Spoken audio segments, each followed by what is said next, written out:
Ilang beses ka nang nakaramdam ng pagkawala, walang direksyon, na parang gumuho ang mundo sa paligid mo at walang ligtas na lugar na masisilungan. Ang buhay ay humaharap sa atin ng malakas na hangin, hindi-inaasahang bagyo, at mga labanan na kadalasang tila mas malaki kaysa sa ating sarili. Sa mga sandaling ito, bumangon ang tanong, saan tayo makakahanap ng kanlungan? Saan tayo makakapagpahinga kung ang ating kaluluwa ay pagod na? Ang sagot ay nasa salita ng Diyos na nagpapaalala sa atin sa awit 46 versikulo 1 na ang Diyos ay ating kanlungan at kalakasan, isang kasalukuyang saklolo sa kabagabagan. Hindi ito sa mga tao, hindi sa material na pag-aari, hindi sa lakas ng ating mga bisig, kundi sa Panginoon na nananahan sa walang hanggang katiwasayan. Kapag nagising tayo sa umaga, madalas na naiisip natin ang kakot, kawalan ng kapanatagan, at pag-alala tungkol sa maaring mangyari sa buong araw. Ngunit tiyak na sa sandaling ito, bago pa man gawin ang unang hakbang, kailangan nating kandaan, kasama natin ang Diyos. Hindi niya tayo pinababayaan, hindi tayo iniiwan sa awa ng pagkakataon, ngunit pinangangalagaan ang bawat detalye. Ang parehong Diyos na nagtataas ng langit sa pamamagitan ng kanyang mga kamay, ay nagtatalaga rin ng iyong buhay. Nangangahulugan ito na hindi ka nag-iisa. Kahit na magkaroon ng mga problema, kahit na dumating ang masamang balita, kahit na ang mga pinto ay tila sarado, ang Panginoon ay nananatiling tulad ng isang ligtas na kanlungan na hindi matitinag. Marahil ay nahaharap ka sa isang bagay na hindi alam ng iba. Isang nakatagong sakit, isang bigat na dinadala sa katahimikan, isang takot na hindi mo ipagtapat kahit sa mga taong malapit sa iyo. Ngunit nakikita ng Diyos. Nakikita niya kung ano ang nasa likod ng iyong pilit na ngiti. Napapansin niya ang mga luhang kumapatak sa iyong unan, at alam niya ang mga kaisipang nagpapapuyat sa iyo sa gabi. Walang pakialam ang Panginoon sa iyong paghihirap. Siya ang mapagmahal na ama na tumatakbo upang salubungin ang kanyang mga anak kapag humihingi sila ng tulong. At tuwing umaga, binabago niya ang pangako sa atin na ang kanyang biyaya ay sapat na upang suportahan ang ating kahinaan. Tiyak na sa puntong ito kailangan nating pumili. Magpapatuloy ba tayo sa pakikibaka sa ating sariling lakas, sinusubukang kontrolin ang hindi mapigil, o tayo ay magpapahinga sa kanlungan ng Diyos, nagtitiwala na siya ay nakikipaglaban para sa atin?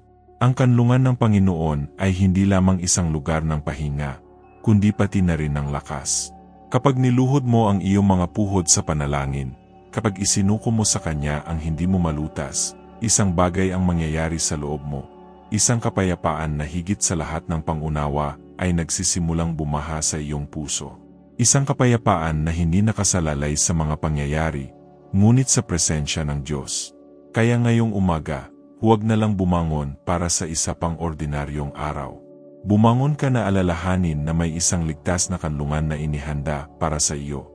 At ang kanlungang iyon ay ang Panginoon mismo.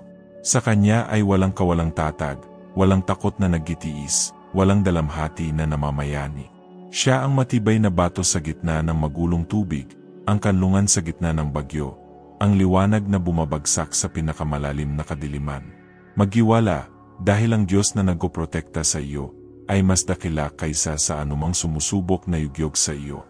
Kung ang mensaheng ito ay nagsalita sa iyong puso, inaanyayahan kita na mag-subscribe sa channel na ito, i-like ito, ibahagi ang panalangin na ito sa isang taong kailangang mainig ito, at isulat sa mga komento, ang Diyos ang aking ligtas na kanlungan.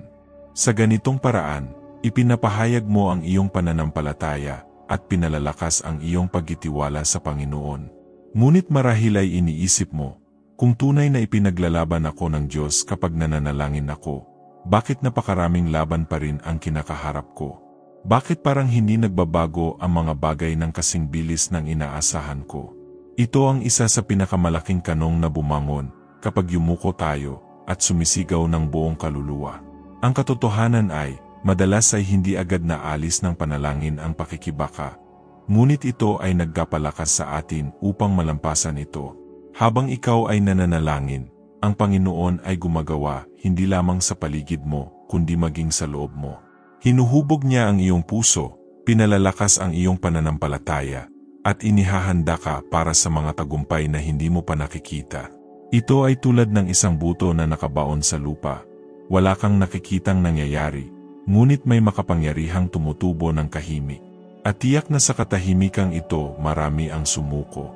Ilang beses mo bang naisipang huminto sa pagdarasal dahil naniniwala kang hindi nakikinig ang Diyos? Ilang beses mo na bang naramdaman na nawala sa kawalan ang iyong mga salita? Ngunit ngayon ang banal na Espiritu ay nagpapaalala sa iyo. Bawat panalangin ay nakatala sa langit, bawat luha ay tinipon, bawat sigaw ay dininig. Nanalangin si Daniel ng 21 araw hanggang sa maibigay ng anghel ang sagot, at sa panahong iyon, kumikilos na ang langit, kahit na hindi ito nakikita ng mga mata ng tao. Gayon din sa iyo.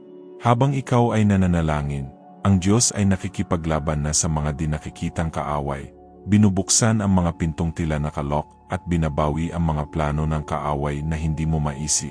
Ang kailangan nating maunawaan ay ang panalangin ay hindi lamang pagsasalita, ito ay naggitiwala. Ang paggitiwala na ang Diyos ay gumagawa sa antas na mas malalim kaysa sa naiintindihan ng ating pangunawa.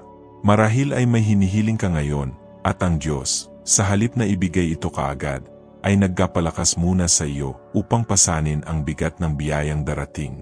Naisip mo na ba na marahil ang pagkaantala ay hindi isang negatibo, ngunit isang oras ng paghahanda? Kung inihatid niya ito sa iyo ng mas maaga, maaari pa itong maging isang pabiga. Ngunit kapag naghihintay ka sa panalangin, ang iyong kaluluwa ay nakahanay sa kalooban ng Ama, at kung ano ang darating ay magiging perpekto at tumatagal. At huwag magkamali, may mga laban na maaari lamang mapanalunan sa iyong mga puhod. May mga espiritual na digmaan na hindi mo mapagtagumpayan sa lakas ng iyong mga bisig, ngunit sa lakas lamang ng pananampalataya. Alam ng kaaway ang kapangyarihan ng panalangin, kaya't sinisikat niyang gambalain ka, panghinaan ng loob, at papaniwalain kang walang saysay na magatuloy. Ngunit ngayon ang Diyos ay nagsasabi sa iyo, huwag kang tumigil. Patuloy na manalangin. Ipinaglalaban kita. Sa bawat pagiyak mo, humihina ang mga pader, nasisira ang mga tanikala, at sinasara ang mga puwang. Kahit na hindi pa ito nakikita ng iyong mga mata, ang espiritual na mundo ay kumikilos. Sa makatuwid, huwag ituring ang iyong panalangin bilang isang bagay na mali. Kapag nananalangin ka, sumasali ka sa hukbo ng langit.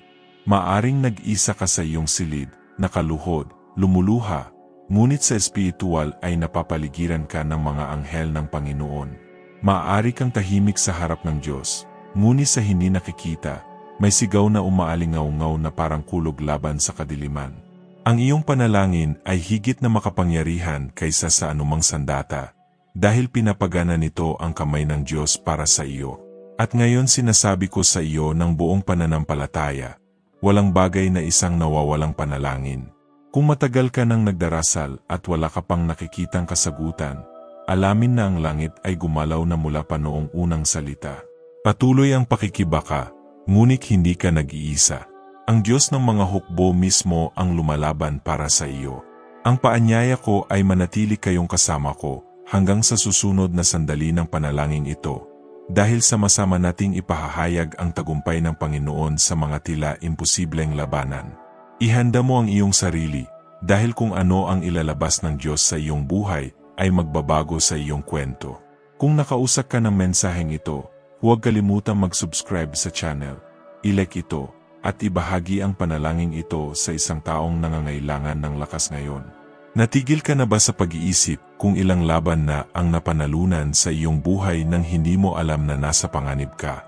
May mga di nakikitang digmaan na nangyayari sa iyong paligid, mga sitwasyon na maaring sumira sa iyong pananampalataya, ninakaw ang iyong pag-asa, at dumurog sa iyong puso, ngunit ang Diyos ay namagitan para sa iyo. Kapag nananalangin ka, ang langit ay kumikilos sa iyong pabor, at ang tila imposible ay nagsisimulang mahulog sa lugar. Para bang ang mga di nakikitang kamay ay nag-alis ng mga hadlang, isara ang mga bibig ng iyong mga kaaway, at maghanda ng isang ligtas na landas para sa iyong mga paa. Ang panalangin ay higit pa sa salita. Ito ay isang sigaw mula sa kaluluwa na umabot sa trono ng Diyos at nagpapagana sa kanyang makapangyarihang interbensyon.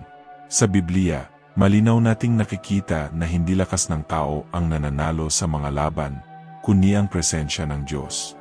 Tinalo ni David si Goliath, hindi dahil sa kanyang husay, kundi dahil ipinaglaban siya ng Panginoon.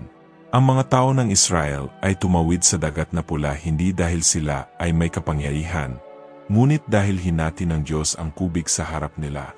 Totoo rin ngayon, marahil kulang ka sa lakas, marahil ay nararamdaman mong nag-iisa ka, ngunit sa pamamagitan ng pagyuko ng iyong mga puhod sa panalangin, ipinapahayag mo na hindi ka umaasa sa iyong sariling kakayahan, kundi sa lakas ng makapangyarihan.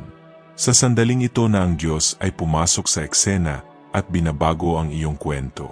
Ilang beses mo na bang naisip na katapusan na, ngunit biglang dumating ang hindi inaasahang kulong? Ilang beses nang bumagsak ang luha, ngunit napawi ng hindi maipaliwanag na kapayapaan? Hindi ito nagkataon, ito ang Diyos na lumalaban sa iyong mga laban.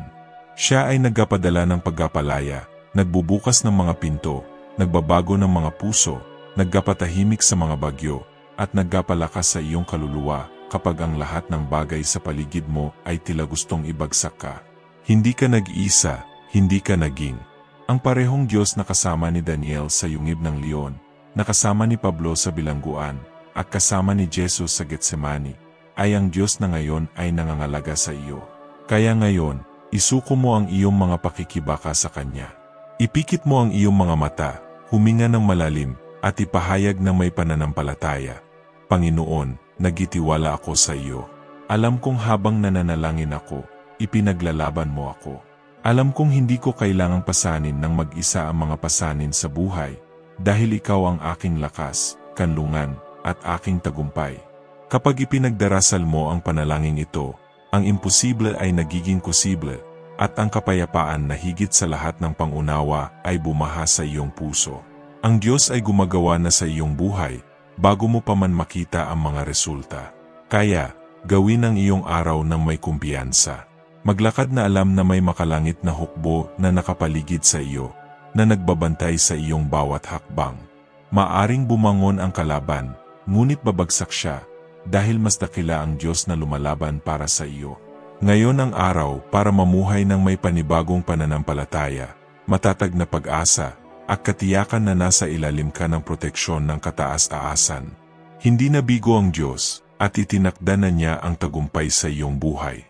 Kung ang panalangin ito ay nagsalita sa iyong puso, mag-subscribe sa channel, i-like ito, ibahagi ang mensaheng ito sa isang taong kailangang mainig ito, at isulat sa mga komento, ang Diyos ay nakikipaglaban para sa akin. Inalalakas nito ang iyong pananampalataya, at nagpapalaganap ng pag-asa sa marami pang iba.